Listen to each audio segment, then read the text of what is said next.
Yo, c'est tout le monde ici, c'est Arctransam pour le premier épisode de Le Pistol Débrief. Je suis pas tout seul, je suis avec un très bon pote à moi. Maxime. Salam alaikum. Donc, Maxime, pour situer un peu ta citation, c'est bien. Bon script. T'es plutôt un spectateur occasionnel, tu rates beaucoup le cyclisme. Je me considérerais comme un spectateur un peu amateur. Hein. D'accord. C'est-à-dire que cette année, j'ai regardé un peu le Tour de France, la plupart des étapes, plus Milan-San Remo. Milan-San Remo, d'accord. Fan de Contador, c'est important pour rester sur cette chaîne, je tiens à le préciser. J'apprécie Contador. T'apprécies Contador, c'est bon. C'est bon, j'ai tous les critères. On peut donc continuer la vidéo. Donc vidéo qui sera subdivisée en 5 thèmes du coup. Donc on va en petite question, on va dire. Donc le TDF est-il l'un des plus intéressants de ces dernières années? Donc ce TDF là. Deuxième question, comment Alaphilippe a-t-il construit son avance? Troisième, défaillance des Ineos? Point d'interrogation. Point d'interrogation quand même. Quatrième, les Français ont-ils une chance de gagner ce Tour de France?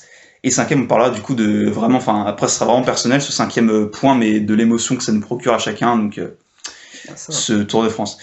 Donc le premier thème, je te propose de commencer. Donc toi, est-ce que tu trouves, en tant que spectateur, donc plutôt du Tour de France et tout compris, est-ce que c'est l'un des plus intéressants de ces dernières années du coup pour toi?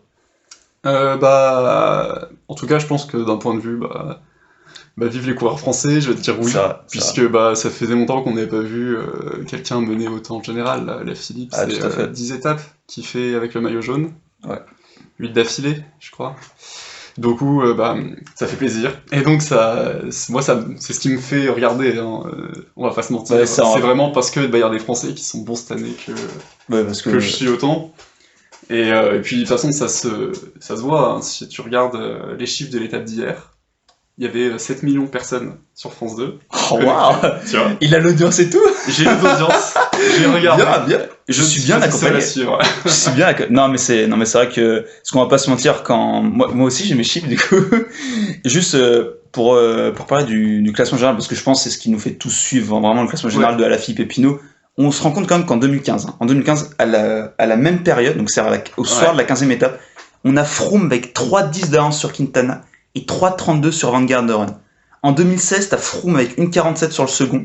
2017, c'est la seule année où t'as Arou à 18 secondes et Bardet à 23 secondes, mais t'as le chrono derrière, donc autrement dit, on le donne à Froome, on s'est compris. Et en 2018, t'as Thomas avec 1,39, 1,50, donc c'est sûr que les gens regardent encore parce que, il y a vraiment un suspense, là vraiment, on sait pas qui va gagner, quoi. Après, les écarts entre le premier et le deuxième sont un peu les mêmes, mais peut-être c'est à la fille, sur les autres années, je sais pas si t'as les données, mais cette année, la particularité, c'est qu'entre la deuxième place et puis la sixième place, tous les coureurs sont à peu près sur les mêmes temps. Secondes. Et donc, ça crée un suspense énorme pour le podium, et c'est ça ce qu'on aime en fait. Hein. Parce que là, bien malin, celui qui va dire qui va remporter le Tour de France, franchement. Surtout que, Alaphilippe n'est pas réputé, grand grimpeur. Non. Donc on peut supposer qu'il va perdre du temps sur les prochaines étapes, même s'il a un peu démontré le contraire. On espère. Hier, notamment. Mais bon. Donc il y a beaucoup de suspense, il y a des Français en jeu, forcément ça pousse à suivre. C'est sûr. Moi, franchement, j'avais pas. C'est quand même énorme. Puis on a 2 Français pour la victoire. Pinot, meilleur grimpeur. Donc forcément, tu suis. Et puis même au-delà de ça, après on en parlera plus tard, mais les Ineos sont plus aussi dominateurs. C'est relativement impressionnant quand même, parce que quand on voit Thomas lâcher, Bernal, Pinot, qui lâche Bernal, j'étais là, c'est quoi ce délire, genre une fois, 2 fois, 3 fois il repart. Il a encore fait. Franchement, c'est très très fort. C'est très très fort. Je propose qu'on passe du coup au deuxième thème, Donc on va essayer de comprendre comment Alaphilippe a construit ça, parce que on va pas se mentir. Le mec qui a rien suivi, il rate maintenant, il voit une 35 à la FIP, il se dit il y a un problème là quand même. Il y a un énorme problème là. Ouais. Comme tu as dit, il est pas réputé bon grimpeur en plus, donc il est bon. En fait, il est polyvalent. Il arrive à bien se débrouiller sur tout type d'étape. Il suit sur le plat, comme tout le monde. Mais après, dès qu'il y a un peu de, il se prend pas les bords. Il arrive à distancer les autres. Par exemple, à l'étape où il récupère son maillot jaune, quand il part et qu'il attaque. Avec Pinot dans sa roue, moi j'étais debout. Hein. Ça, t'es là, vamos. Allez, du coup. Allez. Et du coup, bah, c'est super. C'est ça, sa force, c'est qu'il peut c'est qu'il est capable de suivre tout le temps. Ça. Et même s'il est parfois esselé quand même par rapport à ses coéquipiers, bah, c'est vrai, ça, il arrive à le faire, à se débrouiller tout seul. Ça, parce que là, il se retrouve, il s'est retrouvé tout seul assez tôt quand même dans l'étape 1, parce que Henrik Mas, qui était censé être vraiment son coéquipier de luxe, quand même deuxième de la Vuelta l'année dernière, il se fait lâcher dans le premier col. C'est Viviani qui roule. Viviani, c'est un sprinter à la base.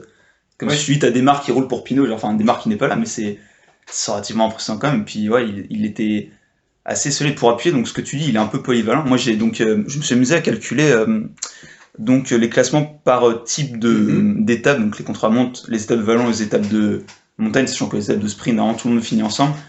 Pinot, si tu nous regardes, désolé pour ta petite 40 du coup. Mais en contre-la-montre, il est devant tout simplement, devant Thomas qui a 13 secondes, Kruijswijk 24 secondes, Pinot 1 minute, Boukman, Bernal ils sont à 1:30, 1:40. Ouais. En vallon, il est devant, avec sa victoire d'étape, et quand il reprend, comme tu dis, là, quand on se lève tous, là, on est trop content. Quand il parle avec Pinot. En plus, pour le 14 juillet. C'est ça, sur ces deux étapes, il reprend 1:10 à Bernal, et 1:15 sur les trois autres leaders. Pinot, il reprend que 42 secondes, parce que, pareil que lui, mais c'est énorme. Et les étapes de montagne, on pourrait se dire, il a beaucoup perdu, donc, hier, mais, il est quatrième de la montagne, il est qu'à 1:32 de Pinot, sur les étapes de montagne, en prenant en compte les bonifs. Boukman, Bernal font 2-3 parce qu'eux ils tiennent pas mal quand même, 47-49 secondes. Et après t'as Thomas Kruijswijk derrière, donc il grimpe sur les 3 étapes de montagne, il grimpe mieux que Thomas. C'est ce qu'on voit là du coup avec les chiffres. Ouais. C'est ce qu'on voit. Après, puis même en contre-la-montre, on l'attendait pas. Moi je m'attendais pas à le voir gagner là-dessus. La presse annonçait qu'il allait perdre du temps sur l'étape du contre-la-montre, mais même la suivante, on pensait qu'il perdrait du temps. Et puis aujourd'hui, il en a perdu un petit peu, mais je pense qu'il paye les efforts des autres jours. Hein. Ça. Moi j'étais le premier à dire qu'il perdrait son maillot jaune. Je pensais qu'il avait pas au Tourmalet. Franchement, j'espère me tromper. Je me suis trompé. Je suis très content.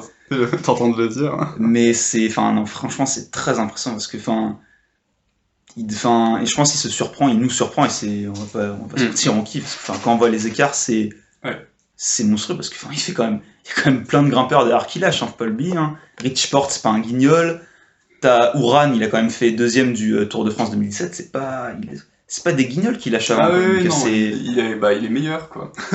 C'est donc vraiment il a construit son tout simplement sur étape de vallon et contre-la-montre. C'est ça. Sur la plaine du coup pour foutre Pinot à 1:40, pour lui mettre 1:40, et ensuite il se fait grappiller un peu en montagne, beaucoup par Pinot, un peu par Boukman, Bernal, mais les autres ils reprennent pas tellement, et après on en parlera plus tard, mais ça peut aller au bout. C'est ça. Puis finalement il prend par petits bouts son avance. C'est ça. Il fait 20 secondes par-ci, 30 secondes par-là. Oh mince, aujourd'hui j'en ai perdu 20. C'est ça, alors après... En tout cas, c'est vraiment comme son but, c'est pas finalement... il le dit, c'est pas d'avoir le maillot jaune. Oui. Chaque journée est une nouvelle journée. Ouais, moi je me battrai jusqu'au bout et je ne tous les jours. C'est ça. Donc, est-ce qu'il il bluffe certainement. Oui, parce que quand il dit « Oh, je suis pas un danger pour les Ineos », ça ouais. Toujours est-il que cette mentalité de se battre tous les jours pour son maillot jaune fait qu'il l'a encore après tout ce temps, quoi. Ça marche. Parce qu'on va pas se mentir, il le perdra pas. Donc à la 16e étape, c'est de la plaine. Lui, non, les bordures, il maîtrise. Encore une fois, salut Pinot, le faux. La 17e étape, c'est une étape de vallon, donc normalement, ça devrait aller sans trop de problème. Après, on en reparlera plus tard, mais... on fera un point sur la suite des étapes. Ouais, mais ça... 18, 19, 20, ça va, on en reparlera plus tard. Donc je propose de passer au 3e point. Donc pour toi... qui suit un peu, on va dire, le Tour de France, chaque année. Est-ce que pour toi, il y a une défaillance des Ineos cette année ? Cette année, on les voit beaucoup moins forts que les autres fois. D'habitude, on a toujours... avant, c'était Froome devant, non, Froome derrière, 4 Ineos, ou Sky. Et du coup, ils semblent imbattables, et dès que quelqu'un part, ils mettent la machine, et puis ils rattrapent, ils empêchent tout le monde de sortir. C'est... Et après, dans un col un peu plus difficile, leur coureur prend le dessus, et puis... comme il est bien placé par les autres coéquipiers, réussit à partir. Mais c'est pas le cas cette année, parce qu'ils ont des vrais concurrents en face, déjà, je pense. Et peut-être qu'ils sont juste moins en forme que les autres. Je pense. Parce que peut-être que Froome était au-dessus du lot là autant cette année. Enfin, ouais, on peut pas dire qu'il soit transcendant les Ineos. Puis moi, j'ai juste je vais donner 2-3 chiffres. Au classement par équipe, là, ce soir, ils sont à 30 minutes 54 des Movistar. Le classement par équipe, c'est pris sur les 3 meilleurs coureurs à chaque fois qu'ils franchissent la ligne. 30 minutes, c'est énorme. C'est-à-dire que les coureurs sont dans les choux total. Enfin, c'est-à-dire qu'en gros, ils n'ont pas de collectif, là. Souvent, parce qu'on... Enfin, je constate là que y en a sur les cols, il y a les Ineos, mais ils lâchent les uns après les autres. Ah oui, mais ça, il y avait plus que tout à l'heure on a vu, enfin là pour être on tourne le soir, donc la veille du jour de repos, il y avait Boutpouls qui était, il y avait plus que Boutpouls qui emmenait Thomas et merci. Il peut dire merci à Boutpouls. Puis il y avait lui, puis personne. Ils étaient à 3 quoi, ils étaient Thomas, Boutpouls et puis Bernal. Ça parce qu'on se rappelle des années, enfin je sais pas si tu te rappelles en 2015 quand genre ta Porte qui emmène Froome. Il n'y a plus que Quintana, ils sont 3, genre 3 meilleurs grimpeurs, t'as Contador, Nibali Lâché qui sont pas des guignols à l'époque quand même. Ils se retrouvent à 3, Froome fait 1, Porte fait 2, enfin c'est... Peut-être aussi le problème c'est qu'il n'y a pas de leader, je sais pas, je pense que ça peut... c'est vrai que là on se demande lequel des deux est vraiment leur leader, parce que on voit que Thomas il est pas tous les jours à son meilleur niveau. Aujourd'hui, il a gagné du temps, mais hier c'était pas le cas. Sur Alaphilippe, hein. Sur Alaphilippe, il se prend une tôle par Pinot, hein. Mais oui. Mais quand même, sur l'étape d'aujourd'hui, ils ont peut-être un peu été plus stratèges, parce qu'ils n'ont pas suivi Pinot. Ouais. Et au final, ils reprennent Alaphilippe, puis ils le déposent. Ça, et donc, ça leur a permis de reprendre du temps, alors que je pense que si d'ailleurs Alaphilippe n'était pas parti avec Pinot, il aurait peut-être pu les suivre. Ouais, je pense qu'il y a eu une mauvaise stratégie de leur part. On parlera dans le 4ème point, mais ouais, je pense que Alaphilippe joue. En tout cas, ils jouent pas très bien leur force, c'est quand même d'avoir énormément de bons coureurs, hein, ça. Ouais, mais cette année, ça change pas. C'est moins. Ils sont peut-être moins en forme que. Il faut qu'ils trouvent un vrai leader, mais c'est compliqué vu que leurs deux meilleurs coureurs sont quasiment dans le même temps. Je pense qu'il va falloir faire un choix, hein, parce que ils sont en concurrence eux-mêmes. Hein. Je pense, parce que quand t'as Bernal qui part pour suivre Pinot, il se fait lâcher par Pinot, donc il sert à rien à Thomas. Après, on sait pas, peut-être que Bernal, s'il s'était sacrifié pour Thomas, peut-être ils auraient pas repris plus de temps que ce qu'ils ont repris peut-être ils auraient pas plus rattrapé, mais ouais, courir avec deux leaders, ça peut être très bénéfique comme pas. S'ils font 2ème, 3ème, ce sera un échec pour les Ineos, qui ont gagné les. hormis 2014, ils ont gagné depuis 2012, donc. Sky du coup, donc Ineos ont gagné. C'est l'ancienne Sky. Encore une fois, c'est vraiment, franchement. Puis après, peut-être que c'est vrai c'est une équipe qui est un peu sifflée sur le tour. Je sais pas si t'as lu là, j'ai vu qu'il avait. Et j'ai entendu aussi. j'ai pas entendu en regardant, mais j'ai lu après que il était sifflé en fait. Ils sont sifflés un peu, donc peut-être que ça va pas non plus les aider. Les autres sont beaucoup plus encouragés, peu importe le coureur, s'il est devant, il va être beaucoup plus suivi. Alors que il y a une partie du public finalement qui. Ça doit être dur. Qui les critique pour des choses qui sont pas forcément avérées. Après, je vais pas me lancer là-dessus. Non, mais, on fera pas d'épisode là-dessus. On n'est pas juge. Hein, mais bon, ça peut-être que ça joue aussi. Peut-être. C'est mentalement, quand t'as l'agonie et tout, et t'entends ouh, ça doit être. C'est ça. C'est ce que Pinot, dans le tournoi, il était acclamé. Hein, alors que Pinot à la Philippe, les deux, c'est des dieux. Tous les spectateurs sont à fond derrière eux et. Ça déplace pour lui là. Tu vois les noms écrits 47 fois sur la route. Franchement, ça donne des frissons, on va pas se mentir, mais je te propose de passer du coup maintenant au 4ème mot, parce qu'on a bien débriefé sur les Ineos. Moi, ça me tenait à cœur de parler des Ineos, là, vraiment. Vraiment. Et donc, le 4ème point, c'est tout simplement, tout con comme question, hein, bien bateau en plus, mais est-ce que les Français, pourtant, ont cette année une chance de gagner le Tour de France l'un ou l'autre. Hein. Tu veux parler de Bardet Je sais que tu l'adores. C'est pas mon français préféré, mais. Non, mais bon, il a pas l'air en forme cette année. Ah non, cette année, ouais. Non, mais plus sérieusement, effectivement, moi je vois bien Pinot gagner. Alors là, si je devais parier sur Pinot gagner, d'accord. Ce serait lui. Mais il est vraiment au-dessus sur la montagne. Je suis vraiment impressionné par ce qu'il fait. Et puis même, il a des coéquipiers qui l'aident. Contrairement à Alaphilippe. Parce que ça fait. Après, peut-être que Mas va se réveiller sur la fin, faut. Peut-être. Mais toujours est-il qu'actuellement. si ça reste. Ouais, ça reste. On va voir ce que donne du coup le jour de repos, là, si ça peut. Espérons les quick steps.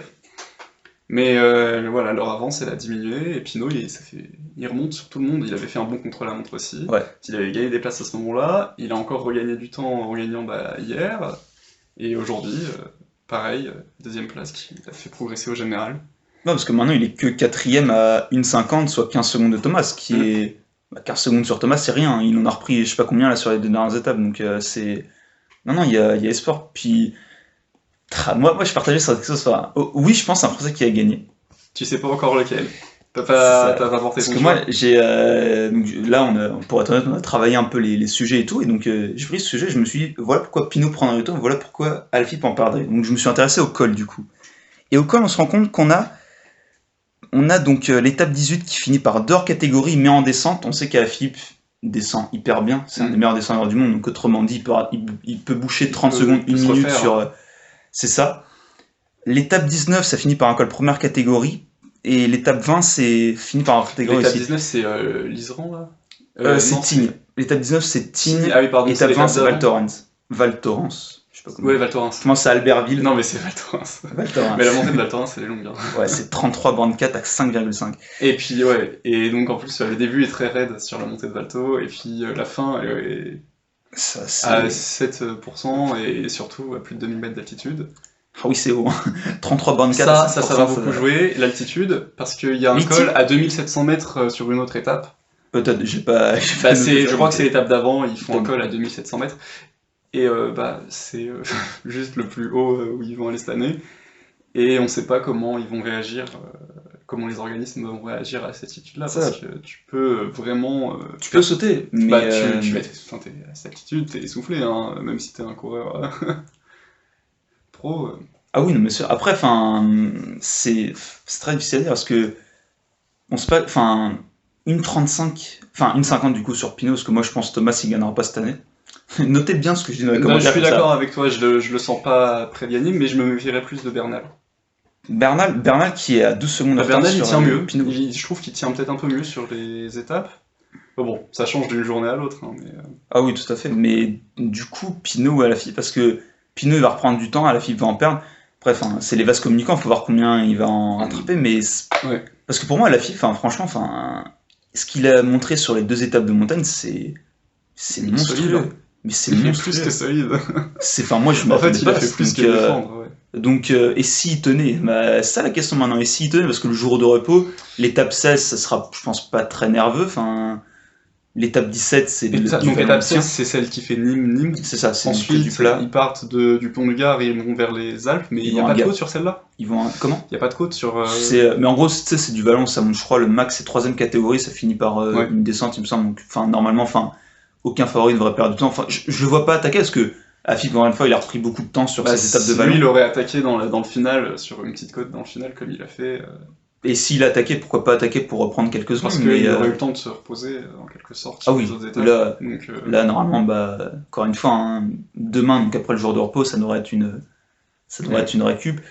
Et Pinot, écoutez, c'est pas Alaphilippe. Imaginons qu'Alaphilippe craque. Ce qui peut arriver, ce qui peut ne pas arriver aussi. Donc, après, les gars, écoutez, c'est le meilleur grimpeur, il éclate tout le monde en montagne. Donc, quand on voit l'école qui reste, cette année, il y a l'équipe qui titrait l'année ou jamais, l'année ou jamais, j'ai envie de dire oui, hein. J'ai envie de dire oui. Après, il y a quelque chose qu'il va falloir prendre en compte la semaine prochaine, c'est il va y avoir une canicule quand même. Et du côté de Nîmes, on attend des valeurs qui vont...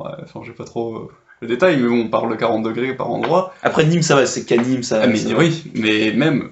Parce que je pense que... Pour la récup, peut-être. Pour la récupération, parce qu'en fait, j'y pense, mais on disait que c'était une étape de repos, mais s'il fait super chaud, ce sera pas une étape très reposante. Et ça, il y aura peut-être des abandons à cause de forte chaleur, en fait. Donc il faudra que les coureurs gèrent bien ça. Après, dans les Alpes, avec l'altitude, ça devrait mieux se passer. Mais... comme ça, ils montent que les eaux plus chaudes. C'est ça. Pas les coureurs. Donc, moins d'air, mais pas moins chaud. Là, s'il s'attaque pas, tout est parfait. Hein. Pinot, il reprend 16 secondes à tout le monde, et voilà. Et comme ça, on fait 1 et 2, et... Donc toi, tu préférerais voir Alaphilippe gagner ou Pinot? Préféré ou mon prono? Plutôt ce que tu préférerais. Ton prono, c'est Alaphilippe, mais tu préférerais vraiment Alaphilippe ou tu préférerais voir gagner Pinot? Alors, mon prono, je dirais plus Pinot, parce que je pense malheureusement que Lafilippe craquerait, mais Lafilippe, franchement, enfin... Bah, du coup, on va passer au 5e point. Quelle émotion, du coup. Tout à fait. Du coup. Voilà, il me l'a... Je fais l'animateur, du coup. C'est ça. La transition. C'est bon, franchement, très fort. Ah là, je rate pas l'invité, hein. Lucas, si tu nous regardes. Il pourra venir la prochaine. Non.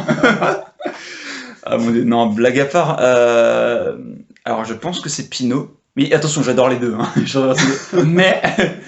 Mais je préfère Lafilippe, parce que toute l'émotion, enfin, franchement, moi, j'avais des frissons. Là, dans le dernier col, enfin, hier, du coup, quand je le voyais souffrir, enfin, il en veut, quoi, franchement. Donc, c'est... Mais les deux, enfin... Les deux, des places du monde, hein. Un tout petit peu plus. Si tu... t'as dû voir le final du Tourmalet. Les spectateurs, la montagne, c'était un stade. Ouais, je te jure, c'est ouf. Et les frissons que t'avais, franchement. Mais le monde qu'il y avait, c'est monstrueux. Franchement, ils nous ont fait vivre un truc, les gars, c'est... Et toi, parce que tu me poses la question, tu mets un peu dans la merde, parce que moi, sais... Ah bah non, mais moi, je te demande. Tu me retournes la question. Allez, je te retourne la question. En tant que bon animateur, je te retourne la question. C'est dur, parce que je les connais moins. Mais qui te préfère voir? Ah là là. Il y a justement... Franchement, je suis hyper partagé. Qui te file le plus d'émotions? Ouais, je dirais quand même Lafilippe. C'est... Parce que maillot jaune, et parce que peut-être qu'on l'attend moins, en fait. Ouais, ça. Il est moins attendu, et du coup, on aime toujours supporter la personne qui est plus faible, entre guillemets. Enfin, moins, pas plus faible en tout cas, qui est un peu moins fort, sur la compétition. Parce que plus faible, quand on voit les stats, c'est entre guillemets. Après, c'est entre guillemets. Il était moins attendu sur le tour, on attendait Pinot et puis éventuellement Bardet, mais bon. Ouais, Bardet, c'est mort. Et Pinot, par contre, il fait vraiment un super tour. Donc... Ah non, c'est clair, franchement. Mais lui, voilà, il est peut-être au niveau qu'on attendait. Alors qu'à Philippe, il rappelle un peu Vauclair en 2011. Enfin, je sais pas si tu te rappelles. Non. Moi, je rappelle, j'étais plus petit, du coup, forcément, ça marque, hein, mais il fait un peu penser à ça. Et puis, jour après jour, comme il dit, on commence à y croire. Et puis, moi, de toute façon, du moment que c'est un Français qui gagne, qui fasse 1 et 2, puis après, c'est tout ce que je veux. Que le meilleur gagne. Un tout petit plus pour la FIP, mais vraiment tout petit, vraiment par rapport aux autres, il y a pas photo. Égalité, sprint sur les champs. Ouais, c'est ça. T'imagines premier, il y a 2 maillots jaunes. Ils sont à 1 seconde l'un de l'autre à la fin de Val Thorens. Il faut départager sur la dernière étape, le truc qui arrive jamais. Il sprint bien à la FIP, hein. Il sprint bien ce con. Il en a gagné. Il sprint bien, il serait foutu. Il serait foutu de gagner en sprint sur les champs. Parce qu'ils sont un peu potes, là je pense que ça serait plus trop l'ambiance amitié. Il n'y a pas des côtes suffisantes sur la dernière étape pour faire ça. Les côtes, elles font 1,3 km à 7% maximum. Ouais, ça c'est pas... Catégorie 4, en fait c'est 2 catégories 4 et puis une... Ah, t'as regardé parce que j'ai regardé. J'ai pris un invité incroyable. C'est vrai, dans le prochain épisode, ce sera même plus un invité, ce sera carrément un co-présentateur. Co-présentateur. Non mais voilà, j'ai envie de dire, allez, la France les gars, hein, franchement là c'est vraiment, pour une fois qu'on se trouve au soir de la 15e étape en position comme ça de se dire on a 2 Français qui peuvent gagner, des fois on se contente d'un maillot à fois, oui c'est ça, mais c'est clairement maillot blanc et là c'est maillot jaune, c'est super. Ça. Et puis peut-être à la FIP prochaines années, ça c'est pas dans les thèmes, mais je vous dis quand même, peut-être à la FIP il va se transformer en coureur de classement par... classement général, ça, parce que quand on voit ce qu'il fait là... Peut-être ce qu'il va décider, de faire, hein. Il va sûrement se lancer là-dedans. Ouais. Parce que, il s'est tué à la tâche, il a emmené les sprints, il attaquait de loin, il a attaqué à 15 bornes alors que tout le peloton restait au chaud. Si c'était pas cramé, c'est une énergie peut-être qui va permettre en montagne. Là, il me fait signe, c'est terminé, j'en ai marre de parler. Donc... en tout cas, j'espère que cette vidéo vous aura plu, et puis peut-être un prochain épisode à la fin du tour. À la fin du tour pour débriefer le tour. Ça, pour débriefer le tour, ça sera sympa. On essaiera de ramener un peu plus de monde pour faire une petite émission. Ça serait bien. Ça vous a plu, dites-le dans les commentaires. Vos pronos aussi, donc moi, pronos, ça... Pinot 1. Pinot 1. 2. Non, c'est dur là. Il y a le... Mince, j'ai du mal avec son nom là, le coureur de l'équipe. Jumbo Visma. Qui pourrait faire 2. En vrai, je le vois bien faire 2 avec Bernal 3 et puis Alaphilippe 4. Et Thomas tu sors à l'âme du podium. Je suis pas sûr qu'il soit sur le podium. Je suis pas sûr. J'aimerais bien, mais je suis pas sûr. Ok. En fait, j'aime bien me tromper. Je préfère dire ça et j'espère surveiller après. Ouais, j'aimerais. Moi, du coup, alors, au début du tour, j'avais dit... Pinot 1, Bernal 2, Porte 3. Maintenant, je dis. Ah oui, quand même. Okay. J'avais quand même dit. Sur les 2 premiers, j'étais bon. Le 3e, j'étais dans les choux. Mais Bernal 2, c'est possible. Bernal 2, c'est vraiment possible. Mais du coup, je modifie mon prono. Parce qu'il y a Tiafi, donc forcément. Alaf 1, Pinot 2. Et ensuite, je regarde les 6 premiers. Voilà, et j'ai envie. T'as les temps. le moins chiant. Non, parce que, franchement, les autres, ils me tentent pas. Bookman 3. Ouais, ça, c'est bien. Bookman 3. Bookman. Mais c'est vraiment le prono du cœur. Hein. Mais ça a passé. On note, on verra qui. Parce que c'est le tour du cœur un peu cette année. Donc, voilà, mais écoutez, en espérant que nos pronos se réalisent. Hein. C'est ça. Et du coup, vos pronos en commentaire. Et puis, moi, celui qui a le prono le plus proche, Vamos Contador. Vamos Contador. Voilà. Allez, à une prochaine. Tchuss.